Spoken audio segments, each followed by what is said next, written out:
the warrior ethos, coaching, and therapy.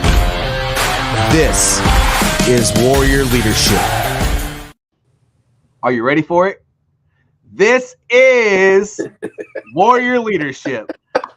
So we've had about a 1 month break here from Warrior Leadership, but it's summertime, so everyone needed to kind of reset, especially me. There's been some sickness, been some stuff with the kids, and just wonderful things going on in both of our worlds, and so but now we're back, and today we're going to talk about the lies that kill your time and how to shut them down. And before we go into the full podcast here, I want to put a plug in. People, you've been buying it, and I appreciate you so much for doing it, but we need to leave some reviews, and then we need more people to buy it. Speak up, show up, lead. This is my story. It's a veteran story of grit, growth, and leadership from the ground up, and I've gotten some excellent feedback. I wrote this book for the little guy, the one that feels like they're at the lowest point and they need something to get them back, because if I can do it, anybody can do it. And this is the lessons learned from the difficulty that I've had in my life. So go out there and get it. Speak up, show up, lead, Amazon.com. You can look me up on there, JJ Hardy. That's one of the first things that'll pop up. Anyway, now that that's done, we're going to get right into it. DB, how are you doing today? I'm doing well, man. It's good to be back on, man. It is. Good to be back nice. on. It's nice to go live and talk about some good stuff. And to be honest with you, it's nice just to be chilling with you. That's it, man. That's it. Labor of love. Labor of love. That's right. So the lies that kill your time and how to shut them down. So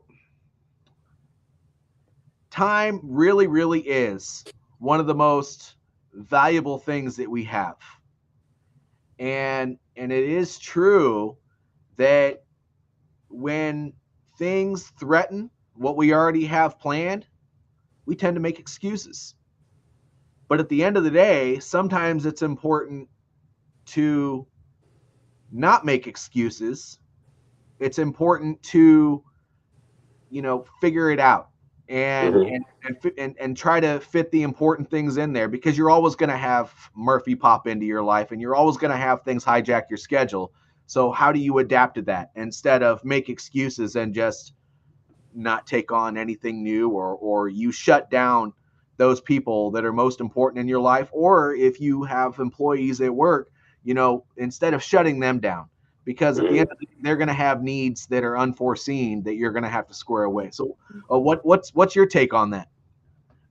Yeah, I would just say that, I was just mentoring a young man today, actually, and this conversation came up about just when I asked about what are your barriers, right? I started talking about what are his barriers. And as he started to list the barriers out, they're the common ones that we all might think about, but barriers are really opportunities. And I would say, like, from my perspective, I always want to look at when you're looking at a barrier to something, what's the underlying, like, deep-seated core belief around that's stopping you, that's forcing you to make that quote-unquote excuse. Because for me, I just think of it as we may not deal with that.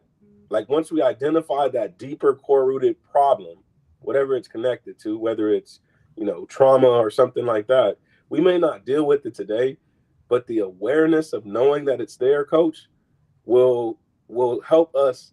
And we talk about this all the time. Like, it'll help us navigate that iceberg. We don't have to shrink the iceberg today, but if we know it's there, when we start to get triggered in a certain situation, when we're asked to do something, just imagine this. Like, if I'm a person that's not good at math, and then my boss says, hey, I really think you would be helpful helping us with these budgets, right? And then all of a sudden, you start sweating because you're like, man, I hate math, right? Knowing the why you hate math will help you deal with that and to be able to step in that, because clearly that person sees something in you that they trust you to handle that budget. And so, it's important to lean in. I would say lean in when we have those feelings on the inside and we want to start making excuses. Let's explore that so that way we can grow. Yeah, and you know what you just identified there, it's more than just a time management issue. It's what we're talking about is ownership. I mean, Oh when you yeah. have responsibilities and you have people that need you and you have difficulty, it's owning that. Ownership is taking responsibility for everything within your sphere of influence. And Hmm. and you know, we talk a lot about building resilience here with our Warrior Leadership podcast. So what I would say about resilience as it relates to this and with ownership is that when something causes difficulty, sometimes you just got to lean into it. That's how you become more resilient. You, Yeah. you you lean into the difficult things, because when the truly difficult things pop up and you're used to uh, dealing with the hard things all the time anyway, then it's not going to be nearly as big of a deal. You're not going to shut down. You're not going to avoid it. You're going to just figure it out, because that's what you do when you're resilient. That's it. Yeah. So I mean, we had a couple subtopics here that we wanted to include in this, and it's actually in the description in the video, so you can kind of follow along. Hmm. But you know, one of the things that pop up, with this is that we talk a lot about distraction, and distraction will will kill your entire day, Hmm. actually. And it can be, it's like an excuse without having to say it out loud. So the example that was put in below here, it was talking about how emails or whatever can, um, like, I got to check this email, check this thing, I got to go over Hmm. and do this. Well, that stuff will hijack you if you're not important. But really, that thing is an excuse. Yeah. If somebody comes up to you and says, I need your help with something, and it doesn't really matter whatever it is that you decide to give an excuse to not help that person with that thing, it's an excuse. You're using that distraction.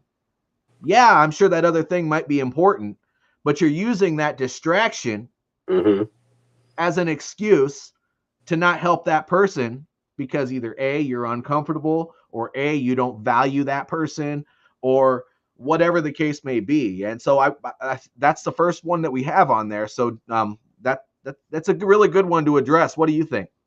Yeah, I'll just check this real quick. Yeah, I think that's 100% we could call it procrastination, really. And when we really study what procrastination is, it really is psychological. It's not just lazy. We think it's like, as humans, sometimes I think the simplistic answer is always that, oh, the person is being lazy. But when we really understand that, like, no, there's a deep seated probably fear around doing the other assignment or the project that really needs your time and attention today.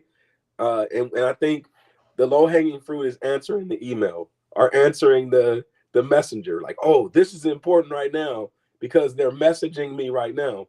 And I like, one of the things that I love, I've observed several of my leaders do, is when they're dealing with a project, they will put themselves on do not disturb for that reason. So like, they're setting up that, like, hey, boundary between them and their employees to say, hey, I have an open door policy, but schedule time with me.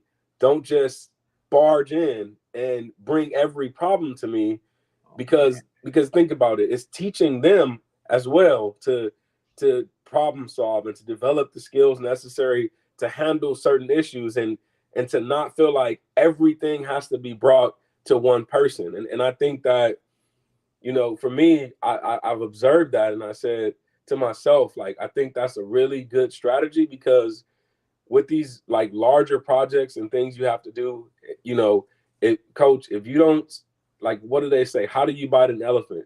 One bite at a time. If you know you have to respond to a 25-page suspense, right? I need to be knocking out 3 to 5, and let's just say it's due in 7 days. I need to be knocking out 3 to 5 pages per day because I have other deliverables and things that I got to do too.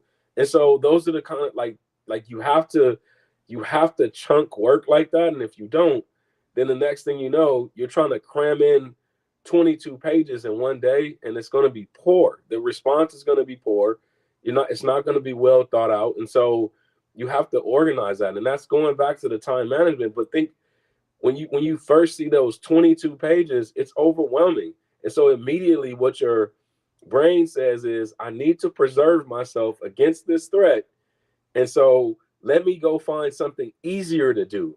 But if we break it down into smaller pieces, then it becomes easier. And sometimes that's not always easy to do, man. It's not always easy to slow our brains down and say, let me break this down. Let me delegate parts of this and figure out who can be helpful in certain portions of this. We don't take that time to do that. But a lot of that stuff can be learned through, different tools. I remember one of the greatest tools I've ever been taught is, and I don't know what it's always called. It's called something different in different circles, but it's a prioritization tool where you mention important and urgent and important, not urgent type thing. And so being able to put stuff in that first quadrant and take that like 5 to 10 minutes and say, all right, these are the things that are important and urgent.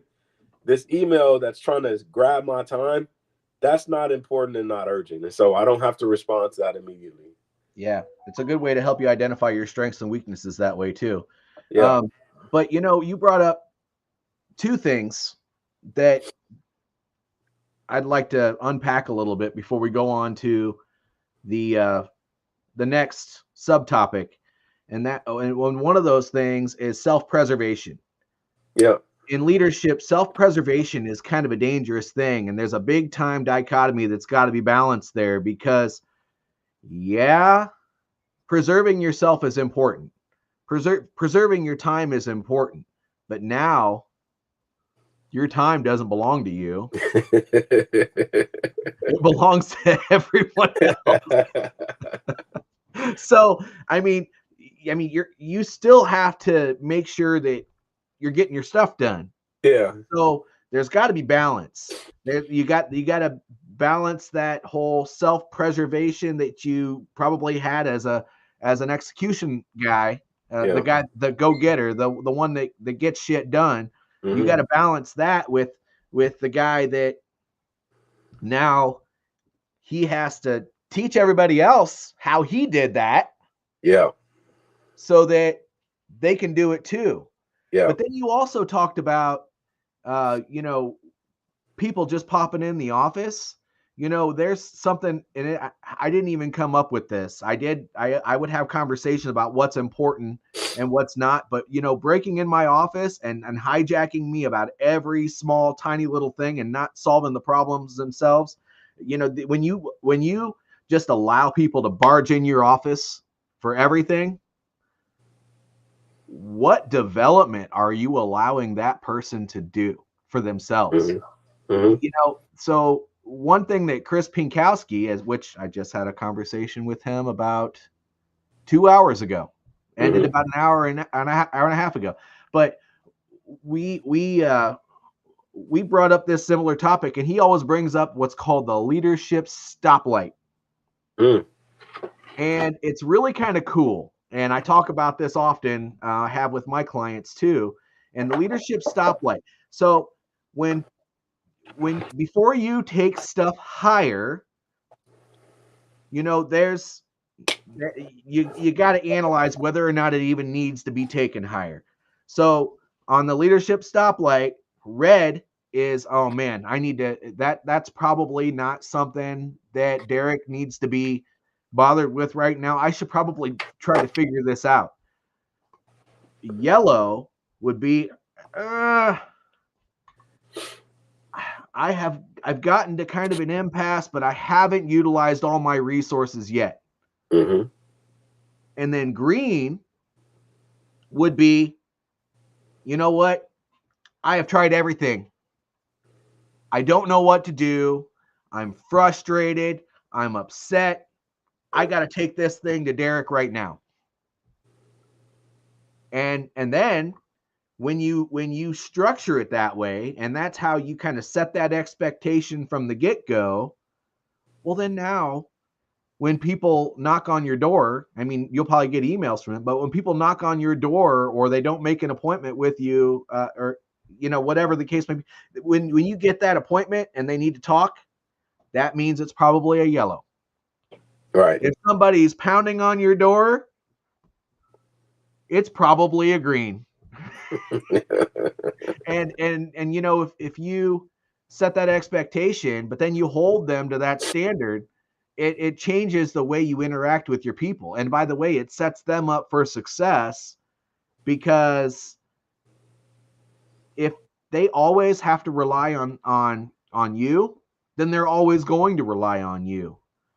And if they don't ever go out and try to solve problems on their own, then they're never going to learn to go out there and solve problems on their own. And so to a certain extent, it's a great way to build that in and set that expectation. But then when it's a red and they're pounding on your door and they walk in and they give you the most easiest thing in the world to solve and they bring it up with you, you don't have to be an asshole about it, but you do have to go, come on, man, really? What are we really talking about right now? Right. Did you go and talk to Joe Snuffy down the hall? Oh, that's right. We talked about that. That's who I talked to about. Well, thank you for bringing it to me, but just make sure you're utilizing your resources before you just come pounding on my door. Otherwise, next time, if you really are struggling, make an appointment with me. We'll talk about it. I'll have blocked time off for it already. Not a big deal. But that is such a valuable tool. And when Yeah, I like that. he brings that up on a regular basis. And when it comes to, preserving your time, but also providing that professional development to your team, yeah, what an excellent way to do it. Right. Right. Absolutely. But I'm sorry, you Absolutely. brought both those things up. I just had to make sure that those things were addressed, because sometimes when you hear somebody say something, I don't think they realize how powerful that thing was. and, Well, and those are two very important things, because we do live in yeah, self-preservation mode a lot.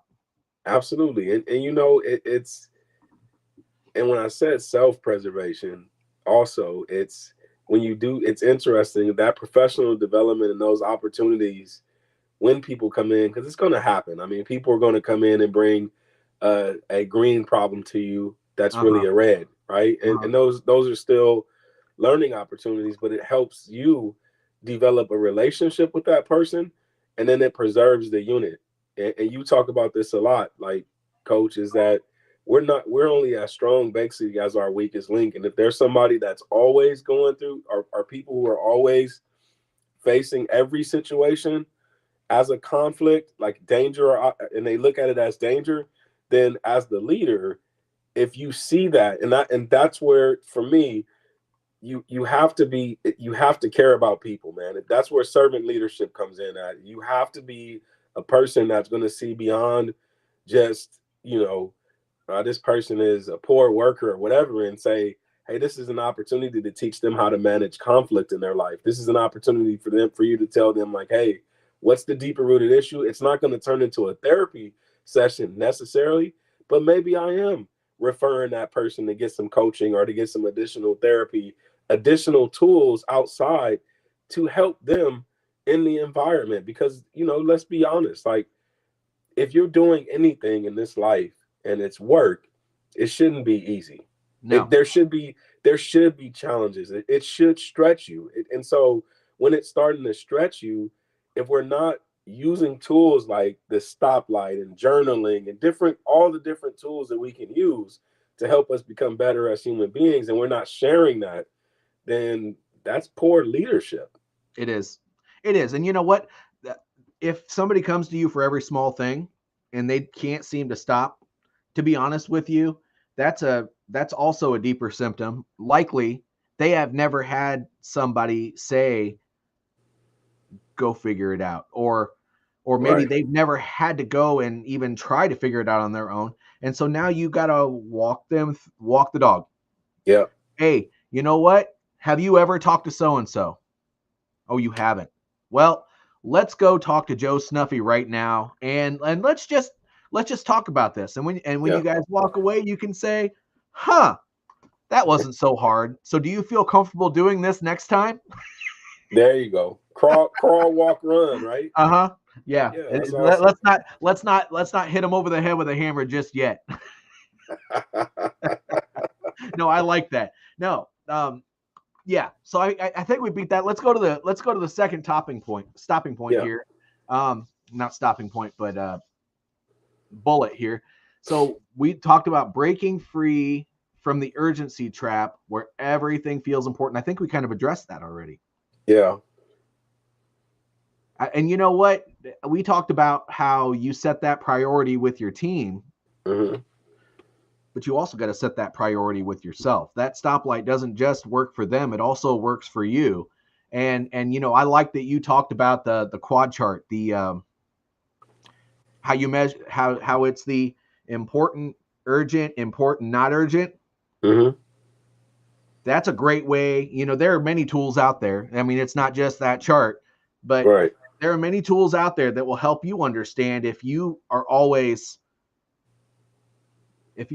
reacting to things exactly the same way, and you're jumping around and you're not actually getting one thing completely done all the time because your attention is going from here to here to here to here. Well, if you're doing that, you're not prioritizing. Right.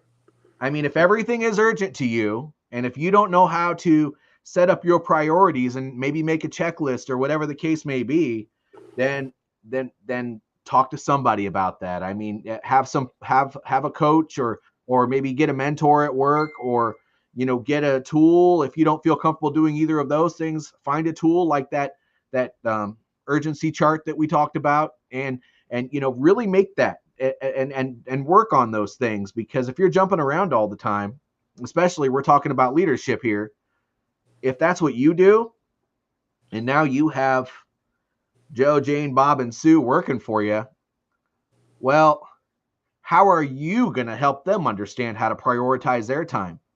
Yeah. And one of the things that I'm definitely learning as a leader, and when you work in a complex system, you I just recently I took a yellow belt Lean Sigma Six training, and honestly, I was like, where has this tool been my whole career? Because one of the things that I like about it is that it helps you, it gives you a framework to be able to use data to solve problems. But what's cool about it is that it has the it has the human element still involved, meaning in those first, especially in the earlier boxes, the first couple boxes, you're developing a problem statement and developing figuring out how to solve the problem with the people who actually own the process and who are actually doing the work. And so not only are you obviously you identify the problem by some data set that's being monitored at a higher level, but when you get down, and it's called the Gemba walk, and you get down on that lower level and you work with people and you say, hey, talk about your process, and let's talk about the gaps. And then you discover, okay, 70% of our problem is this, right? Then now you have a targeted strategy to address the issue, and you can monitor that over time. And man, when I learned that, it's like I'm excited because I want to just start implementing that strategy little by little when I start to see bottlenecks in the system. Because that's, you know, we talk about this a lot, man. It's about improving processes sometimes, and sometimes will we'll think that you can jump to the conclusion and say, if we do this, the problem will be fixed. And one of the things is like, oh, the quick answer for everything in any business or any organization is we need more staff members. And it's like, is that always the answer? Like, and that's not always the answer. And so let's, that tool helps you come up with other ways to fix the problem without hiring more people. Oh man, you just brought up something that might even derail the rest of our conversation here. Oh, no, sorry. So, you don't need Lean Six Sigma to know that when you are at one level and somebody else is at another level, just because you've been there doesn't mean you can solve problems at their level, because it's probably a different problem set than it was when you were working there. And by the way, some of your peers may have some problems that you think are just so stupid. But if you don't live in their world, all you see is what you see. Yep. So when you're solving problems, first of all, I mean, what you're doing, if you think you can solve everything on your own, is just you're living in a world of assumptions. And what are the first three letters of the word assumption? That's what you are when you assume. So when you think about it that way, why wouldn't you want to take some time out of your schedule when you find something that seems silly and go and talk to those people that are having those problems and just sit down with them for a couple of minutes and figure out what's going on? Maybe it's something you can help with, and maybe you were so far off in left field that you have absolutely no idea what to do either. Yep. Go to where the work is happening. That's right. You got to go to where the work is happening, and you can't just automatically assume that just because a problem is at the common sense level, that there's not some second and third order effect that's causing that's not the problem at all. It's probably something else. People are not as dumb as a lot of people think they are. And, oftentimes things are a lot more complex than they seem. And part of leadership is to really stop judging what other people are doing and stop making these royal assumptions and get to the root cause. And you can't do that without having a conversation. You can't do that because numbers on a spreadsheet won't tell you that. Their comments in a meeting won't tell you that. A slide that they brief won't tell you that. Nope. The only thing that will tell you that is to have a private conversation and do some root cause analysis and try to figure out what they're actually dealing with, because likely the problems are a lot more complex. I don't want to go into a rabbit hole about that, but so many times people will look at another department. I mean, this is the same thing with day shift and night shift. I mean, my goodness, if you work at a factory or facility that's a 24-hour operation and you do a shift change with somebody and something didn't get done, the very first thing you think is, oh, these guys are lazy. Well, that's not the case. I mean, assumptions are just the most horrible and nasty and ugly thing in the entire world, and avoid those things, because I'm a firm believer that nobody shows up to work. Well, sorry, most people don't show up to work on any given day just to make life hard for somebody else. Right. Or for themselves, ultimately, too.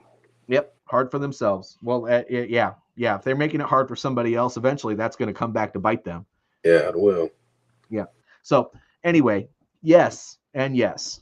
But thank you for bringing that up. That's always been such a hot topic for me when I'm in a meeting with somebody and they're saying these guys are horrible or lazy or whatever the case may be. You ready to get on this third topic, man? This one is this is one of the juicy ones, man.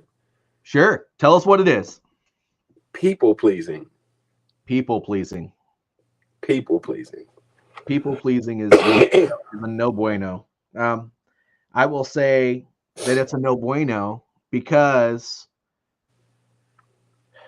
when you are living in a world where all you're trying to do is make other people happy with you or become friends with you or whatever the case may be, you are missing the most crucial things in the job, and you're not solving anything. You're just trying not to get anybody upset. And I'm Yeah, sure there's a therapy perspective to that. But when you are avoiding solving a problem just because you want everybody to be happy, you can't make everyone happy. You can't. right. You My can't. goodness, I've been No, married for 19 years, and I know that for sure. So, but when that's just one person. When you have an entire team, yeah, you can't make everybody happy. you have different personalities. You have people who live a different life when they leave work and they come here and they feel a different way every day. So you got to make decisions that are based off of the majority and for the betterment of the mission, not necessarily to please other people. Right. And there is a perspective from like a mental health perspective, I would say, and the people pleasing in a lot of ways can deal with a lot of fear of rejection. Um, the underlying There can be some underlying attachment issues and just fear of not being a part of the group, so to speak, right? One of the greatest lessons I learned in leadership actually came when I was in AIT. I became the platoon guide in my AIT unit. And the minute that I got those stripes on my arm, all the people who I called friend in the unit started acting real funny, man. Like my main crew, my guy from New Jersey, my guy from New York, like they just start acting real funny and like ostracizing me really. Like we would go off post and like I wasn't a part of the group when we went off post because I was the platoon guy. And I was like, what happened? Like all of a sudden it changed. And I learned a very valuable lesson because over time, obviously I'm an immature kid at that time. I was 18 years old, and I decided that because they weren't my friends anymore, I wanted to give up my platoon guy position because it wasn't fun anymore, Mm. right? And I walked into the drill sergeant office, and I handed her my stripes. She said, "What is this? What are you doing?" And then she made me explain myself and say why I was doing it. And she looked me in my eyes and she said, "I'm going to take this from you, but I want to let you know something." She said, "If you can't get over the fact that you can't please everybody, Brown, you'll never be a leader." And she took those stripes, and guess who got it? Who? My buddy from New Jersey. My buddy, right? All of a sudden, he was the next man up. And I was like, and I sat, and then he held it all the way through to the end. And I realized something. And look, no offense to him, but his character was, he had horrible character. He knew how to look good in front of the drill sergeants, but as soon as they turned their backs, this dude was the most despicable person. And then look, he was my friend at first, but his character started really getting on display as time started to go on. And I'll always look at that story and say that was about people pleasing. But when I joined the military, I was literally like, I just came out of my adolescent years where I was dealing with rejection and dealing with abandonment. And I was joining the military looking for that connection. And so my peers' opinion of me was everything. And so that lesson will always stick with me. And so now I have the mindset, and I have to be careful to not swing all the way over to the other side where I'm completely unfriendly and stoic and don't engage with people. It's that you have to find this middle ground where, yes, people matter. What they're going through in their life outside of work matters. But as far as like me being your friend, and me making decisions. And that's we talked about that before we got on this call, so I can bring it up. That's an emotional decision. If I'm making a decision based off of, oh, if I write this person up, or if I do this or that, or reprimand them, or have a crucial conversation, they're not going to like me. Well, then I'm not meant to lead. Then if I'm making my decisions in life based on whether or not you like me, then how am I going to uphold the standard if I'm making decisions based on one person's feelings of me? You Yeah. know, and so that was, to me, man, that was the most valuable lesson in leadership I could ever learn, and it stuck with me. It's been with me my whole life. At certain points in my life, I would get down on myself about that and say, I'm never gonna get the opportunity to lead again. And I messed up my window at 18, and go figure. I've had many opportunities to lead and to step up, and yeah, we learn and we grow, man. So you said two very important things here, and I think they need to be highlighted maybe in a different way so that the new managers or supervisors, or maybe you just got promoted to that director position, or you're starting a business and you're having employees and that's the first time ever having them.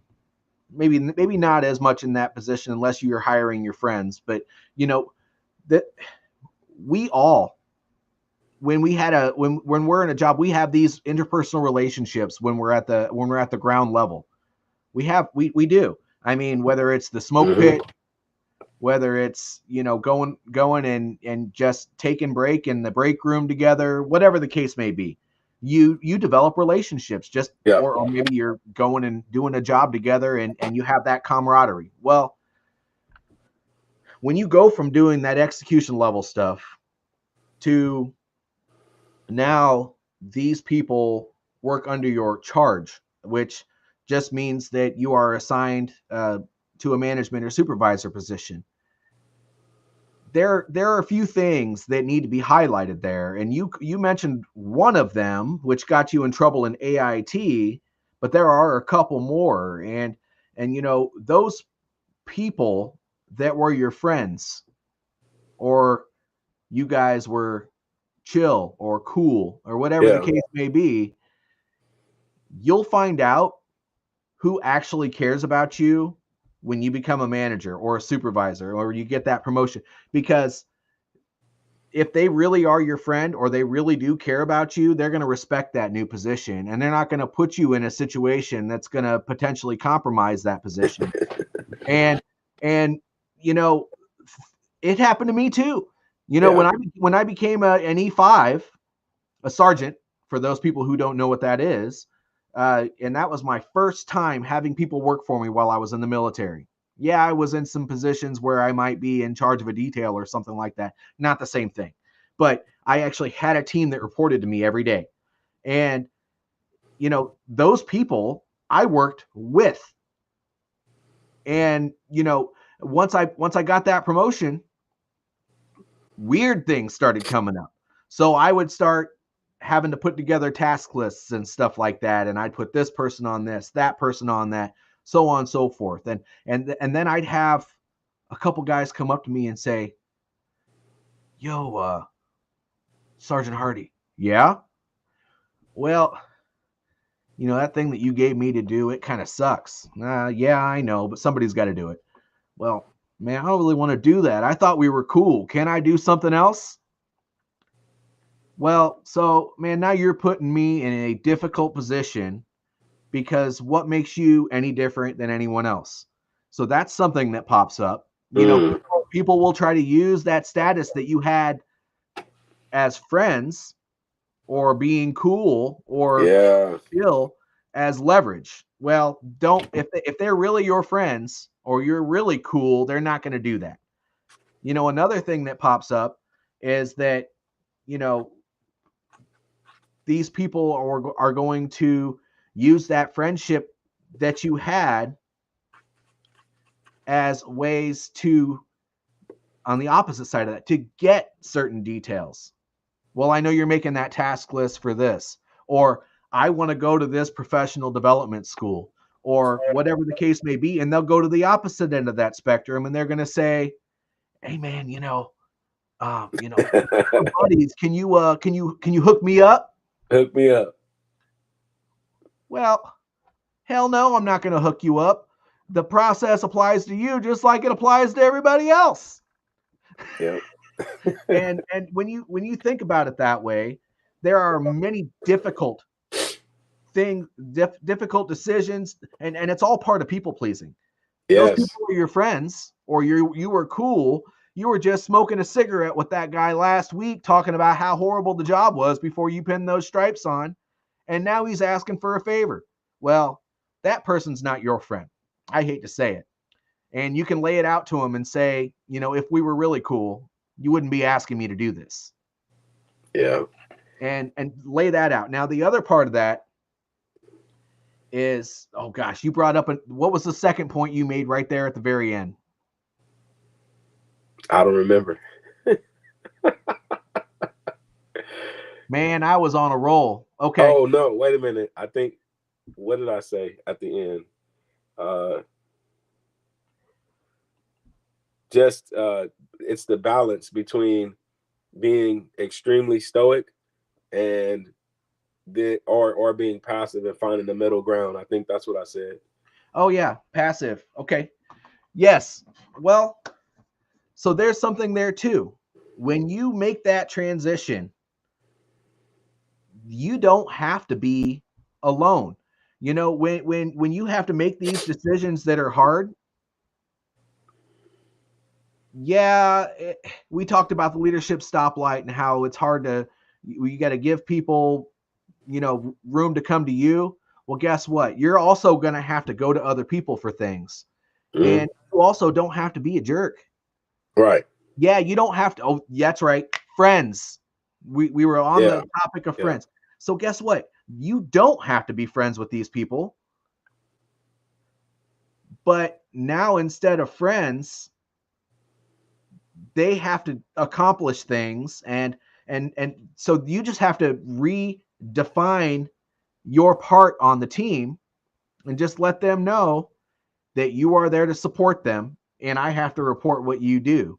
So unlike before, when you were going to do this thing and I was doing the other thing and we just kind of did our own thing, now I have to help you, or we work together on this and I have to report for this. So if you don't get it done, it reflects on not just you, but it also reflects on me. So I have to be there for you. But that mentality also, without even dealing with that person, means that every single person on your team needs to be treated the same, but different based off of their personality.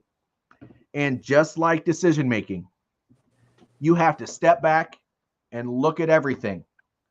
And so if that's the case, emotionally speaking, when it comes to dealing with these people, get close enough to them to where you trust each other, but far enough away from these people to where if you have to, because you will have to eventually, you still have to put boot in ass.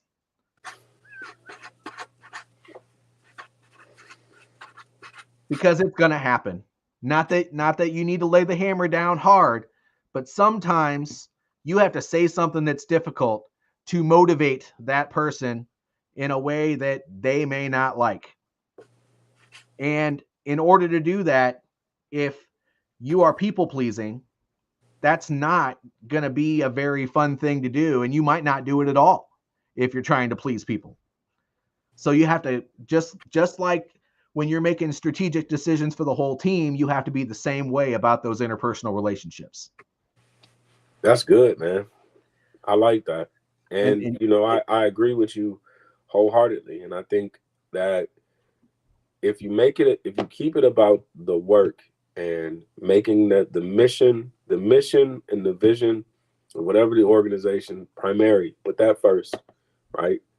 And put you second. We're not, as workers in an organization, we're in thinking about the idea of selfless service, we're not above the mission. Nobody is above the mission. And so for me, that's one of the things that is still an opportunity for growth and learning for me, is that I get really frustrated when people can't put the mission above their own needs. And yeah, I know we want you to be taken care of. We want to make sure that things in your life are going smooth, but work is work and everything else is everything else. And so like if you're having an issue with that, that's why we have, resources and things to for you to take care of that. And think about it. We're talking about, I'm a therapist, you're a coach, and we're people have to engage in self-care. If your life is only revolving around your job, and then you're displacing the displacing your emotions and your lack of self-care onto this one environment, then that's very unhealthy, and you ought to go seek the help that you need. And that's very real, man. Like in my life of working in organizations, I've seen a lot of like workplace drama that, to be honest with you, I wonder, I'm like, what's going on? And you said this earlier, coach. Some of these people, they have issues going on in their lives. And so like we gotta call that out for what it is. And we shouldn't act oblivious and look, if a person is toxic and they're bringing toxic energy into an environment, I know this is another conversation. Will we really be trying to people please a toxic person? Like, let's just be real. There's certain people, and we have to say this right now. There's certain people who are toxic and they don't want to get better. And they don't want to follow. And I'm not saying that that's everybody, but there's always one or two, because that one person is going to try to infect as many people as they can. And so like for those type of people, this is what frustrates me, is when you can't people please someone like that, because the No. more you give someone like that, the more empowered they're going to be to continue to do what they do. And so there's a certain type of person, and that's you said it best when you said boot to Yes. putting the boot to that rear end. That, simply put, for those that didn't understand that, that means I'm going to put you on paper. I'm gonna document that I've tried to help you with fixing that, providing, asking you what else can I do to help you make your work process easier. But at some point, man, it comes to the point where we got to start documenting this, and we got to and there has to be some corrective action. And that's the point, is that people don't want to do that. Nobody, how many people in this world, to be honest with you, and I was listening to and this is right on line with people pleasing, and I don't know how true this is, and I want to research it more, but this is what was said.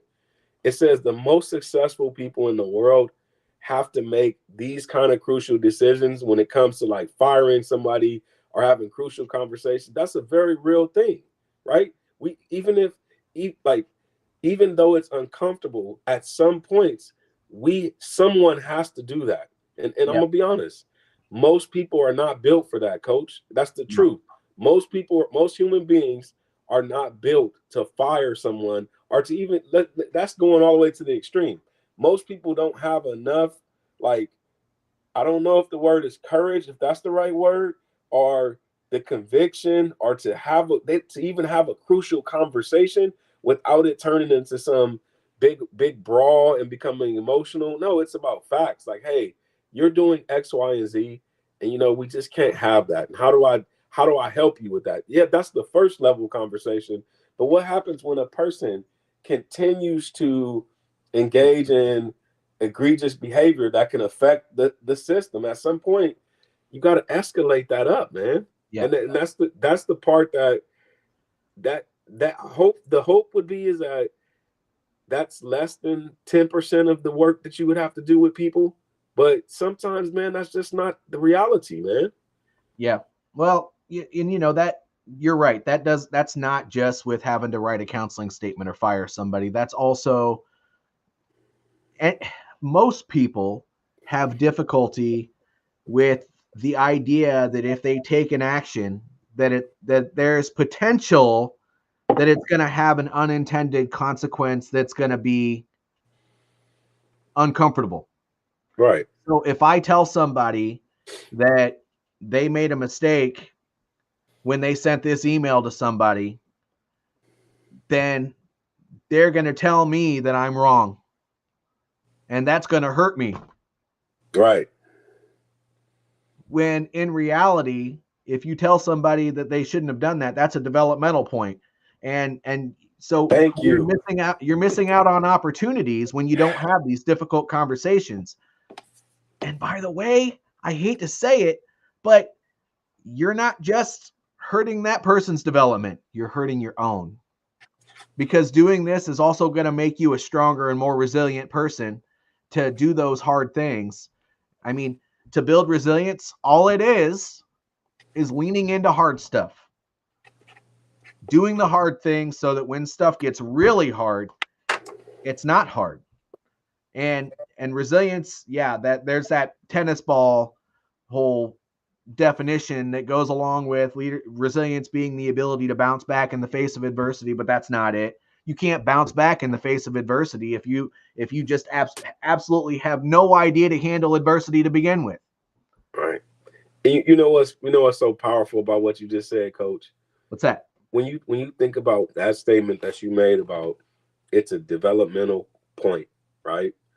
That's so then in reality, this whole idea of people pleasing is really selfish. Then it's only focusing on me and what I get, but it's a disservice to them because even if they don't want to grow, whatever that developmental opportunity is, it's a need. It's not a want. And so that's where that person, they have to then look at themselves and say, okay, well, what's going on? And Coach, you talk about this a lot, and I love the story of how you went from being enlisted to a warrant officer and the story you tell about that. And like the only way that you get there is if that person that was the leader that encouraged you to do that, if they were connected to you. Right? Yeah, he straight up told me. He said, Sergeant Hardy, JJ, pardon my language, everybody. He said, quit fucking around. He said, you are more than what you're doing. Yes. Yes. And you're settling. Yes. And people need that. You know, nobody moves forward without a why. Nobody gets better without a reason why. And I was settling because I thought I was fine. I was getting promoted in the enlisted ranks. I was doing good things. But he saw that I could help at a higher level. That's so right. If you want your people to get better and better and better and potentially work at a higher level, even if that's higher than you. Right. That's right. You got to help them get there. That's right. And that's it's very interesting, man, because in the work that I do in human services or behavioral health, we can always see, like, for example, if somebody is homeless and they're not motivated, right, or motivated to get housing, for those of us that are housed, right, we're like, what's wrong with you? Why don't you push past that? I'm giving you the tools, but how do you have to turn that same mirror on yourself and say, hey, you got all of these skills to be a supervisor. Why aren't you doing it? And then immediately you start telling me all the reasons why you can't do it. So then you should understand why that person isn't moving from homelessness then. Yeah. That's the same kind of mindset that person has that's at that level. And so if you're not modeling that courage and resiliency to move forward and to step into the uncomfortable spots, how do you know that person isn't having the same experience? And so for me, I understand it like that because I can come down to a person's level that's homeless and understand that if you've been homeless for 10 years, Coach, do you know that some people are afraid to go into housing after they've been they're so wired to live on the street and to be in survival mode that becomes comfortable and they actually feel empowered on the streets versus you coming to them and saying, we're getting ready to put you in a box inside of a house and we're going to do that in less than 90 days. Like, think about that, man. A person has been on the street for 10 years and they developed a system. They learned how to survive better than they ever have. And now all of a sudden you're getting ready to shift the whole paradigm. And then people are like, what's wrong with them? What do you mean what's wrong with them? They're a human being. And they look at that as danger, not opportunity. And so it's our job to like, and I'm breaking that down like that because it is the work that I'm involved in, and just even mental health in general, right? As a mental health professional, I could be like, hey, here goes the problem right here. We know that this is the root cause. We know that this is the event that happened to you in your life, that if you could just reframe that event, everything would be better. Well, guess what? I'm not the one that has to stare at that scary monster that person has to stare at. Even when we identify it, it doesn't mean that the problem is just going to be solved just because we identified the problem. And I think that's for me, that's the value of human relationship, and understanding that a person will get to that step right up to the problem, and then as the leader, as the person that's helping them, it's my job to figure out, how do I break this down into manageable pieces for them, so that way they can start to overcome that fear one little step at a time, man. That's my job. Like I just think that, man, we need more leaders that are willing to do that. Like one of the commanders that I work with, and I respect him a lot, he told me this yesterday. He was like, he was working in the banking industry and everybody wanted to tell him how bad this teller was. And he said, hey, I don't want to hear your feedback. I want to learn. I want to figure out who she is for myself. And so he got to know her, and he came to find out that she wasn't really asking for much. She was just asking for a little bit of flexibility. And he was like, when he got down on that ground level with that person, he figured out that he could be flexible and he could step in and use resources and shift stuff over. And all of a sudden, she became his best teller. You know, like we're so quick as human beings when stuff starts getting difficult, and it is emotional, right? Where emotions are involved, we try to like distance ourselves from them, and we don't lean in for that opportunity for growth, man. And my hope is that instead of looking at it from a people pleasing standpoint and saying, oh, well, you know, I don't want to hurt their feelings, or I don't want to do this or that. No, you're like, make them better, because later that person will come back to you and say, thank you for seeing the best in me when I couldn't see it in myself. You know, we talked about a little bit ago, you know, getting people prepared for that next position. Yeah. Well, when you start having difficulty bringing these types of things to people, you're right. People are in all different kind of positions. And it's hard for you to understand what they're doing all the time. I mean, until you have that conversation, and every transition is going to be difficult. So going from homeless to living in a house, well, now you have to pay bills and you didn't before. Right. That's hard. And yes. now you have to shower every day because you're going to be part of society. You might have to take care of a lawn, whatever the case may be. Yes. I mean, that's hard. Going from a toxic work environment to a non-toxic work environment is hard. Going from an abusive marriage and getting out of that and being in a different position is hard. Every position is hard. But if you want to help people get to the next level, you have to meet them where they are. Mm-hmm. And sometimes it's hard for you to understand where they are if you've never been there yourself.